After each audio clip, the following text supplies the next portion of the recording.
Εκείνο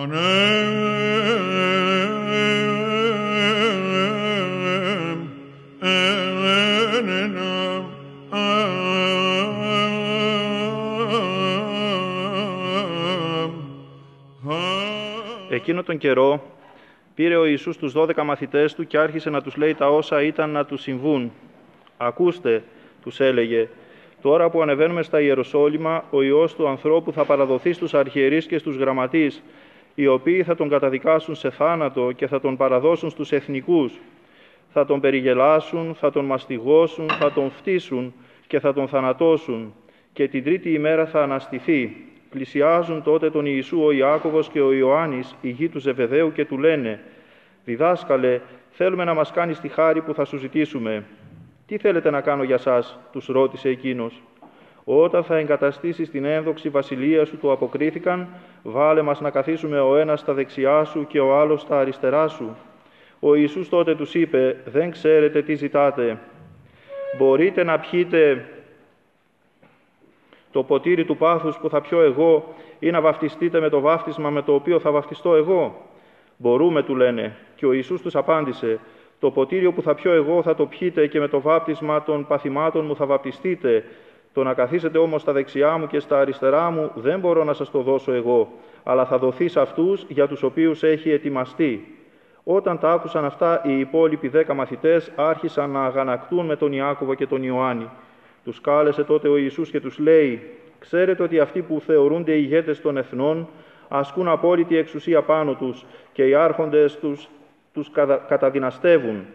Σε εσάς όμως δεν πρέπει να συμβαίνει αυτό, αλλά όποιος θέλει να γίνει μεγάλος ανάμεσά σας πρέπει να γίνει υπηρέτης σας και όποιος από εσάς θέλει να είναι πρώτος πρέπει να γίνει δούλος όλων. Γιατί και ο Υιός του ανθρώπου δεν ήρθε για να τον υπηρετήσουν, αλλά για να υπηρετήσει και να προσφέρει τη ζωή του λύτρο για όλους». Ευλογείτε τίμιε Πάτερ, αγαπητοί εν Χριστώ αδελφοί. Σήμερα, 5η Κυριακή της Μεγάλης Τεσσαρακοστής, ακούσαμε μόλις το Ιερό Ευαγγέλιο τον Κύριό μας να προετοιμάζει τους μαθητάς του για το επερχόμενο πάθος, εξιστορώντας τους με λεπτομέρεια του τι πρόκειται να του συμβεί και διδάσκοντάς τους την διαφορετικότητα της δικής του βασιλείας και της δικής του εξουσίας, πως δεν έχει καμία σχέση με την καταδυναστία που ασκεί η ανθρώπινη εξουσία, αλλά είναι διακονία. Και αυτός που θέλει να είναι πρώτος, πρέπει να γίνει τελευταίος, πρέπει να γίνει υπηρέτης και διάκονος. Σήμερα λοιπόν η Αγία μας Εκκλησία μας προετοιμάζει και εμάς για να συμπορευθούμε και να συσταυρωθούμε με τον Κύριό μας. Μιλούμε για έννοιες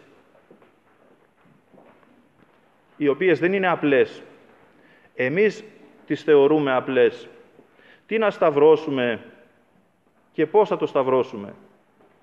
Πρέπει να σταυρώσουμε την αμαρτία μας. Και πώς θα τη σταυρώσουμε?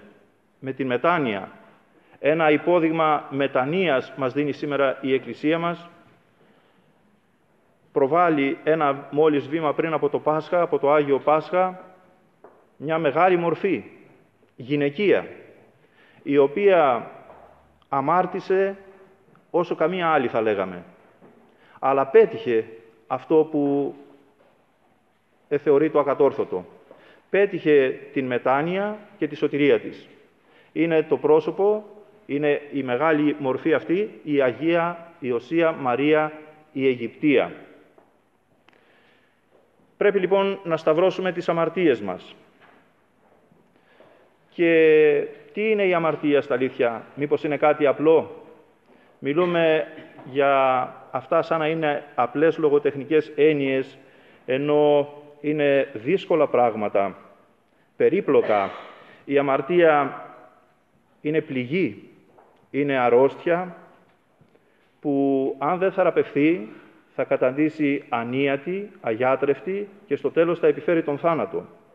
Είναι δυσοδεία, είναι φορτίο βαρύ και δυσβάστακτο. λέγει ένα τροπάριο της σημερινής ακολουθίας που αναφέρεται στην Οσία Μαρία την Αιγυπτία. Όταν προσπάθησε να μπει μέσα, θα ιστορήσουμε με πολύ μεγάλη συντομία, γιατί ο χρόνος μας πιέζει ασφικτικά. Όταν προσπάθησε να μπει μέσα στο ναό της Αναστάσεως για να προσκυνήσει τον Τίμιο Σταυρό, ένιωθε μια αόρατη δύναμη να την τραβά έξω. Λέγει λοιπόν ο Ιερός Συνοδός, εσένα, λέει, σε εμπόδιζε από το να μπεις και να προσκυνήσεις τον Τίμιο Σταυρό. Τι σε εμπόδιζε? Των μολυσμών το επισυρώμενων μιαντήριων, των όσων αμαρτιών έκανες προηγουμένως το επισυρώμενων μιαντήριων. Τι σημαίνει αυτή η φράση? Σημαίνει λοιπόν ότι η αμαρτία είναι ένα φορτίο βαρύ και δυσβάστακτο που μας τραβά, που μας κατευθύνει όπου αυτό θέλει. Και είναι, λέει, επισυρώμενων μιαντήριων, δηλαδή είναι, θα λέγαμε, μολυσμένο και μολυσματικό. Μολύνει, λερώνει, μεταδίδεται σαν μεταδοτική νόσος. Αυτό είναι η αμαρτία, εν ολίγης. Και τι είναι η μετάνοια? Η μετάνοια είναι πραγματικά δώρο του Θεού. Χωρίς αυτήν δεν θα είχε κανένας μας ελπίδα σωτηρίας, διότι πολύ απλά κανένας δεν είναι αναμάρτητος, παρά μόνο ο Κύριος ο Θεός. Είναι δώρο του Θεού, το οποίο όμως για να εφαρμοστεί στη ζωή του καθενός μας θέλει κόπους, πνευματικούς και σωματικούς αγώνες, θέλει δάκρυα, θέλει θυσίες, θέλει στερήσεις. Θέλει να κόψουμε αυτό στο οποίο είχαμε συνηθίσει να ζούμε. Για όλα αυτά λοιπόν ας αφήσουμε την Οσία Μαρία την Αιγυπτία να μας μιλήσει και να μας διδάξει εν συντομία με τον βίο της. Ήταν στα χρόνια του 6ου αιώνα, τότε που αυτοκράτορας του Βυζαντίου ήταν ο Ιουστινιανός, ήταν γεννημένη στην Αλεξάνδρεια, τη μεγάλη Αλεξάνδρεια της Αιγύπτου, είχε την ατυχία να χάσει από μικρή τους γονείς της, καθώς ήταν πανέμορφη, μπλέχτηκε στα δίχτυα της αμαρτίας και κατρακυλούσε όλο και πιο κάτω. Η ίδια εξομολογούμενη ομολόγησε πως το έκανε αυτό όχι για τα λεφτά, αλλά γιατί είχε τόσο πολύ παρασυρθεί, που όλη της η ζωή ήταν μια φιλιδονία. Μια φορά μπήκε σε ένα καράβι με προσκυνητές που κατευθύνονταν προς τους Αγίους Τόπους για να προσκυνήσουν τον Τίμιο και Πανάγιο Σταυρό του Κυρίου μας. Ερχόταν η γιορτή της Υψώσεως στις 14 του Τιμίου Σταυρού, στις 14 του Σεπτέμβρη.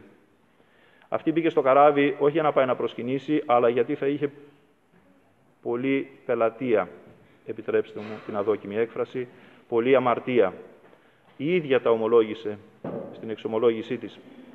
Πηγαίνοντας στα Ιεροσόλυμα και κατευθυνόμενη και αυτή προς τον ναό, θέλησε να μπει να προσκυνήσει, αλλά όπως είπαμε και προηγουμένως, μια δύναμη δεν της επέτρεπε. Και τότε, όπως λέει στη συνέχεια αυτό το τροπάριο που αναφέραμε και προηγουμένως, τότε λέει, συναισθανόμενη το πλήθος των αμαρτιών της, έπεσε το βλέμμα της στην εικόνα της Υπεραγίας Θεοτόκου. Τη ζήτησε τη μεσιτεία. Ζήτησε λοιπόν από την Παναγία μας βοήθεια, έκανε, θα λέγαμε, μια μυστική συμφωνία. Ένα συμβόλαιο σωτηρίας υπέγραψε με την Υπεραγία Θεοτόκο και της είπε ότι αν μου επιτρέψεις να μπω να προσκυνήσω τον Σταυρό του Υιού σου, εγώ σου υπόσχομαι ότι θα αλλάξω ζωή. Όντως συνέβη αυτό, της επετράπη να μπει να προσκυνήσει. Τότε άκουσε μια μυστική δύναμη που την οθούσε να περάσει τον Ιορδάνη.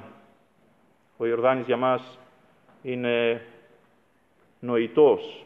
Δεν είναι το ποτάμι, αλλά είναι, θα λέγαμε, το ποτάμι των δακρύων και των κόπων και των υδρότων που πρέπει και εμείς να δαπανίσουμε για τη δική μας μετάνοια των δικών μας αμαρτιών. Όταν λοιπόν πήγε στον Ιορδάνη και έμεινε εκεί 47 χρόνια, είχε εξαϊλωθεί. Στα τέλη της ζωής της δεν πατούσε στη γη, πετούσε. Τέτοια ήταν η χάρη που της είχε δοθεί από τον Θεό, που κατευθύνθηκε προς το μέρος της ένας ασκητής, καθοδηγούμενος από το Άγιο Πνεύμα, ο Άγιος Ζωσιμάς, ο οποίος έψαχνε να βρει κάποιον, θα λέγαμε, εισάξιό του. Έπρεπε και αυτός να ταπεινωθεί. Και το Άγιο Πνεύμα τον οδήγησε πού? Τον οδήγησε σε αυτήν. Μόλις από μακριά τον είδε, του συνέστησε να μην προχωρήσει, γιατί ήταν γυμνή τόσα χρόνια στην έρημο, και εξεπλάγει ο ασκητής με την αγιότητα της οσίας. Εξεπλάγει με αυτά που είδε. Με το ότι, όπως είπαμε, δεν πατούσε στη γη. Με το ότι πέρασε τον Ιορδάνη ποταμό κάνοντας απλά το σημείο του Σταυρού. Αυτό όμως, για να το πετύχει η Οσία Μαρία η Αιγυπτία, δεν μπορούμε να το εννοήσουμε εμείς τώρα εδώ. Ό,τι και να πούμε είναι απλά λόγια που υποτιμούν τον αγώνα της. Φανταστείτε λοιπόν τι αγώνα έδωσε με τα πάθη της, με την προηγούμενη ζωή της, με αυτά στα οποία είχε συνηθίσει. Ζωγραφίζουν με πολύ παραστατικά χρώματα οι ύμνοι τους αγώνες της. Πικτεύουσα, λέει, δηλαδή πάλευε, όπως βλέπουμε τους μποξέρ να ανταλλάσσουν γροθιές. Πάλευε με τα πάθη της, πάλευε με τα ακάθαρτα πνεύματα. Λέει άλλο ένα τροπάριο από τη σημερινή ακολουθία: «Φρύτους οι δαιμόνων των ζωφερών τα συστήματα». Φρύτουν, λέει, οι δαίμονες. Από τι φρύτουν? Από της ισχύος καρτερικών, από τη δύναμη, την υπομονή και την ανδρεία σου. Γιατί εσύ, όλος παραδόξος, ποιος θα το περίμενε, μια γυναίκα γυμνή και μόνη να τους καταντροπιάσεις. Άρα λοιπόν είναι δύσκολο πράγμα η μετάνοια, αγαπητοί μου, δεν είναι εύκολο. Αλλά, απ' την άλλη μεριά, επειδή ελοχεύει πάντοτε μια δικαιολογία στο μυαλό μας, άρα λοιπόν δεν είναι για μας, δεν μπορούμε να το καταφέρουμε, όχι, δεν ισχύει αυτή η δικαιολογία, να η απάντηση. Είναι σαν να μου λέει ο Κύριος μου και Θεός μου και εμένα και εσένα, αγαπητέ εν Χριστώ αδελφέ, πιο πολύ από αυτή τη γυναίκα εσύ δεν έχεις αμαρτήσει. Άρα λοιπόν δεν έχεις δικαιολογία. Η μόνη μας δικαιολογία είναι ότι πραγματικά δεν θέλουμε. Εάν θέλουμε, τότε μπορούμε. Και τι πρέπει να κάνουμε? Τώρα που είμαστε 2 μόλις εβδομάδες πριν από το Πάσχα, ας κάνουμε για μια ακόμη φορά, δεν πειράζει, όσες φορές πέφτουμε, τόσες φορές πρέπει και να σηκωνόμαστε. Δεν θα μείνουμε κάτω πεσμένοι. Ας κάνουμε λοιπόν μια ακόμα αρχή της μετανοίας μας, με μια ακόμα αληθινή και τέλεια εξομολόγηση. Και λένε οι Άγιοι και Θεοφώτιστοι Πατέρες: πρώτον, πριν πας στον πνευματικό, εξέταζε τη συνείδησή σου, προετοιμάσου. Δεύτερον, όταν είσαι με το πνευματικό, εξομολογήσου χωρίς ντροπή. Την ντροπή μας την έδωσε ο Θεός για να ντρεπόμαστε πριν κάνουμε την αμαρτία. Είναι φρένο. Εμείς δυστυχώς όμως, με τη συμβουλή του διαβόλου, αντιστρέφουμε τα πράγματα. Όταν είναι να κάνουμε, έρχεται αυτός ο παμπώνηρος και μας λέει: έλα, δεν βαριέσαι, ο πρώτος ή ο τελευταίος θα είσαι. Τόσοι το κάνουν. Κάντο και εσύ, μας πρόχνει λίγο, μας πρόχνει περισσότερο. Άλλο που δεν θέλουμε κι εμείς, το κάνουμε. Δεν υπάρχει λοιπόν εκεί η ντροπή. Και μετά έρχεται και αντιστρέφει τα πράγματα. Αντί να ξεκινήσουμε κατευθείαν να πάμε να εξομολογηθούμε και να λυτρωθούμε και να γιατρευτούμε, μετά έρχεται αυτός και μας λέει: αμάν, τι είναι αυτό που έκανες? Μην το πεις ούτε του παπά, ούτε του παπά, κυριολεκτικά όμως ούτε του παπά, δηλαδή μην το πεις στο πνευματικό. Και έτσι λοιπόν αυτοεγκλωβιζόμαστε και φυλακίζουμε μόνοι μας τον εαυτό μας και τον καταδικάζουμε. Επομένως, στην εξομολόγηση δεν χρειάζεται ντροπή. Και δεν χρειάζονται και δικαιολογίες, προφάσεις. Να μην πάμε τάχα να εξομολογηθούμε και ουσιαστικά φεύγουμε φορτωμένοι και με άλλες αμαρτίες, γιατί κατηγορούμε τους συνανθρώπους μας ότι τάχα αυτοί φταίνε για τις δικές μας αμαρτίες. Και τρίτον, λέω, όταν φύγεις από το πνευματικό, διορθώσου, κάμε τον κανόνα σου, συγχώρεσε τον εχθρό σου, άφησε τις σατανικές σου αγάπες, οτιδήποτε μας οθεί στην αμαρτία και το οποίο ξέρουμε ότι μας κάνει κακό, αυτό λέει, και πλήρωσε τις αδικίες σου. Οτιδήποτε έχουμε αδικήσει, οτιδήποτε ξένο έχουμε, ας το επιστρέψουμε. Και τότε, λέει, θα είσαι αληθινά και τέλεια συγχωρεμένος. Και κάτι τελευταίο, για να τελειώσουμε. Κάθε πότε πρέπει να γίνεται αυτό? Κάθε που το έχουμε ανάγκη. Το συντομότερο, το γρηγορότερο. Όπως αν μας συμβεί κάτι στο σώμα μας, δεν θα περιμένουμε τη Μεγάλη Εβδομάδα να πάμε στο γιατρό. Πρέπει λοιπόν να εξομολογείται κανείς το γρηγορότερο, γιατί άλλο λογαριάζουμε και άλλο μας τυχαίνει. Ήταν, λέει, ένα ελάφι, τυφλό από το ένα του μάτι. Έβλεπε από το ένα, τυφλό από το άλλο. Μια μέρα έβοσκε στην ακροθαλασσιά. Σκέφτηκε το εξής. Εδώ που βρίσκομαι, έχω από τη μια μεριά την ξηρά και από την άλλη τη θάλασσα. Από πού κινδυνεύω? Λέει, από τη θάλασσα δεν κινδυνεύω. Από την ξηρά κινδυνεύω. Επομένως, ας κοιτάω με το γερό μου μάτι προς την ξηρά, διότι από εκεί κινδυνεύω. Από εκεί μπορεί να έρθουν κυνηγοί. Από τη μεριά της θάλασσας δεν φοβάμαι, οπότε ας είναι από εκεί το τυφλό μάτι. Ωστόσο, πέρασαν από εκεί με μια βάρκα κάποιοι ψαράδες. Είδαν το ελάφι, του έριξαν ένα κοντάρι και το σκότωσαν. Αποθνίσκοντας, πεθαίνοντας, έλεγε: «Δεν μου ήρθε το κακό από εκεί που φοβόμουν, μου ήρθε ο θάνατος από εκεί που δεν φοβόμουν. Άλλο λογαριάζω και άλλο μου συμβαίνει. Φυλάγομαι από το φυσικό και μου έρχεται το ευνίδιο». Γι' αυτό, για να μην πάθουμε κι εμείς τα ίδια, αγαπητοί μου αδελφοί, γρήγορα στον παπά, στον εξομολόγο, το συντομότερο, για να έχουμε τα νότα μας φυλαγμένα. Ας παρακαλούμε τον Κύριό μας και Θεό μας, τον Θεάνθρωπο Ιησού, να μας φωτίζει, να μας διδάσκει, να μας ενισχύει σε αυτόν τον αγώνα της μετανοίας μας, ο οποίος είναι ισόβιος, είναι διαρκής, είναι αέναος, διαρκεί όσο και η ζωή μας, για να είναι και η δική μας μετάνοια ειλικρινής και σωτήριος. Αμήν.